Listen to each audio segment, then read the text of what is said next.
If the product doesn't sell, just add sugar. Let me introduce you to the big four: sugar, caffeine, alcohol, nicotine.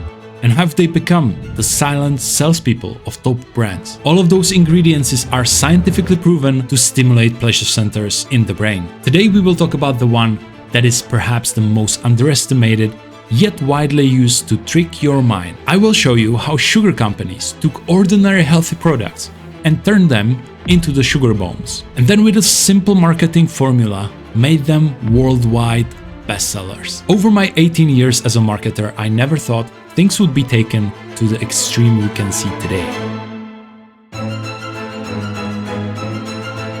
On average, Americans consume 3 times the recommended amount of sugar per day. And this post on X was a wake-up call for me to take a deep dive into the marketing and sugar. A 7-Eleven double gulp of Mountain Dew has 192 grams of sugar. That's one of the highest sugar concentrated drinks you can buy to go. Now, this is a sugar cube that has 4 grams of sugar. This is how much actual sugar a 7-Eleven gulp of Mountain Dew has. Can you imagine dropping these cubes into your morning coffee? That is precisely what coffee shops are doing with our coffee today. And by buying this drink, I also committed to eating all of that sugar. Some people might ask, why does this all matter? Because the world is becoming obese. This study shows that more than 40% of all US citizens are obese, and by 2035 experts calculate that half of the people on Earth will be obese. And that is because of that one ingredient. What happened is that the companies selling sugar got incredibly rich and used all the money to research how to exploit the human mind to eat even more sugar, targeting the weak minds of the young generation. 10 of the world's most powerful food and beverage companies control almost everything sweet you buy. And I'm not a health specialist, and neither are the 99% of influencers, but there are, however, 8,600 studies on sugar, and most of them agree that the high amounts of sugar has negative health impacts. For a deeper understanding of sugar's effect on us, I recommend this episode by Andrew Huberman. Isn't there just something wrong with eating a cube of pure sugar? Or maybe it's the opposite. Maybe we don't have a problem drinking sweet sodas that contains 12 cubes of sugar. Is there something psychologically wrong with us? Why those two are not the same? Is it the packaging, or is it the fact that the sugar has a liquid form? We are facing some serious questions, but first we need to understand why sweet drinks lead the sugar charge.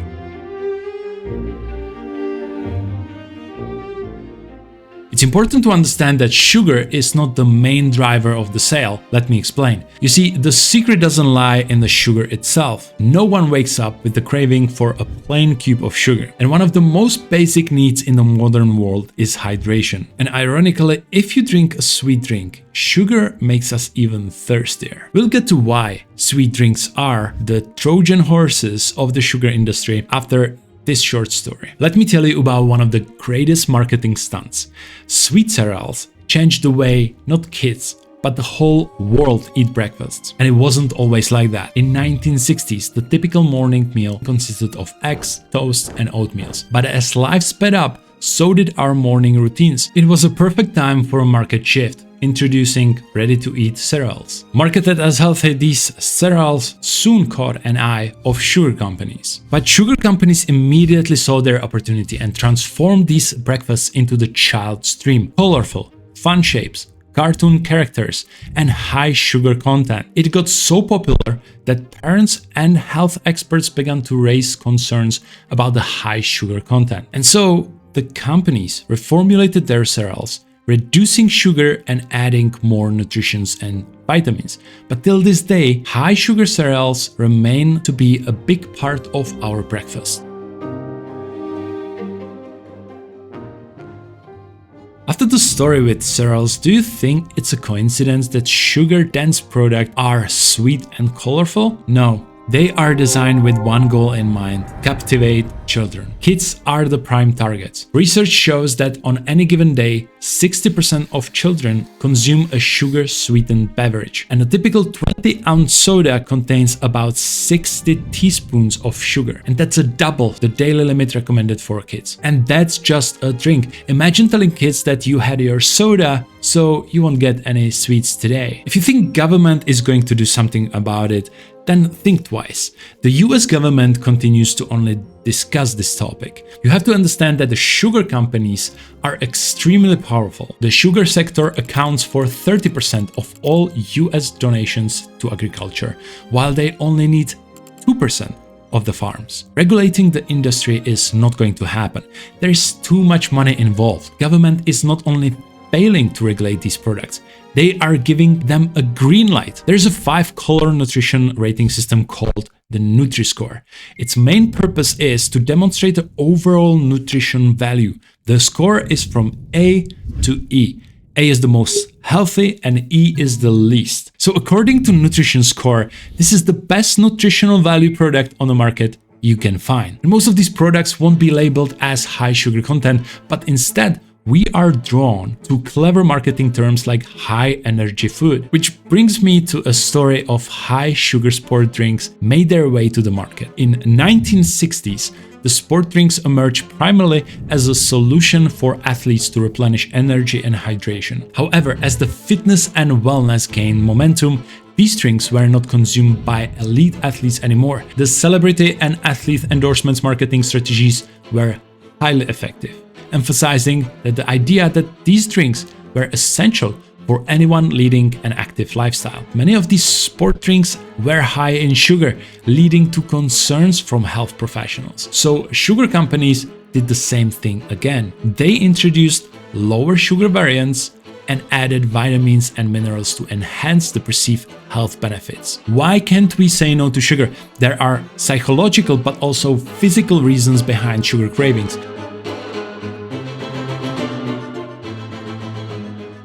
In 2017, a controversial article was published in Medical Journal, which suggested that consuming sugar produces effects similar to that of cocaine. What might not be as surprising then is that the original formula of Coca-Cola sold in 1885 had cocaine. At that time, cocaine was legal in the States. So what is happening with the human body and sugar? When we eat sugar, not only does our brain need sugar to function, but once the taste receptors identify sweetness, the brain urges us to get more of that sweet product. And moreover, our body releases a dopamine, which is the feel-good emotion that we, as humans, are in pursuit of pleasure. So sugar is the product for the marketing cycle: attraction, retention, and addiction. We have the attraction. Our brain craves sugar.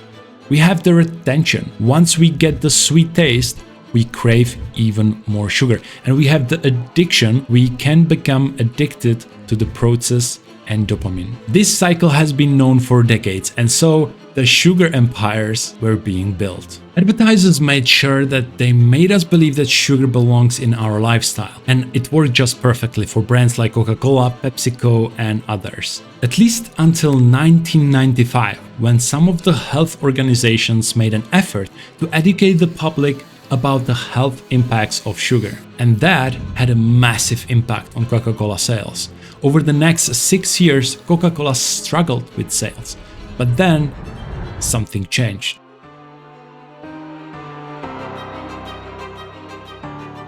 Sweet drink companies introduced zero sugar products that skyrocketed their revenue to unbelievable heights. Zero sugar or artificially sweetened products are the new healthy lifestyle marketed to us. I'm not going to pretend I know about the health aspects of those sweeteners, but what I know is that the sugar beverage companies, the genius marketing idea, made us believe we can, with a little compromise on the taste, have a zero-calorie drink. Just enjoy the sweetness without the guilt. The branding campaign: full flavor, zero regrets.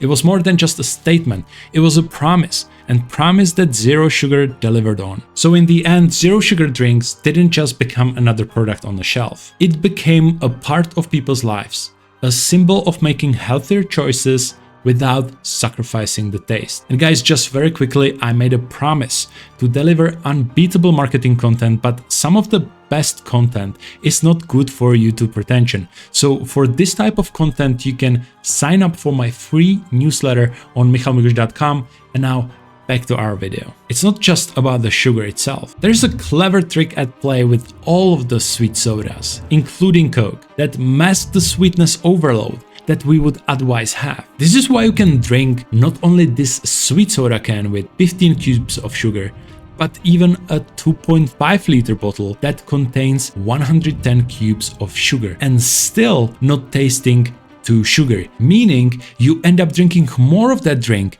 and more sugar than you realize. The sweet soda makers are really smart. They mix just the right amount of sour, that's the acid, and those tiny bubbles, that's the carbonation, to make the soda taste really good, but not so sweet. Even adding something as simple as salt is going to trick your receptors. I mean, have you ever tasted a warm Coke without any bubbles? It tasted more sweet, less tasty, definitely not the taste you would come back to compared to the cold sweet soda drink with the bubbles. And this is why in this example of an ad, I will show you how companies change your perception of how they advertise you the sugar. I can replace the professional athlete who most likely doesn't drink sweet soda. I can also replace the colors. I can replace the content of the drink. And now you can see the realistic ad. You probably wouldn't buy this product based on this advert. It is a carefully crafted illusion designed to keep you coming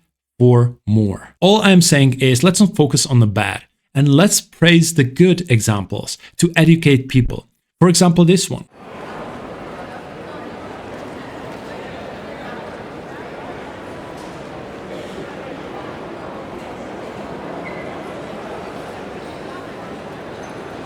So share this video if you agree. Marketing is simple.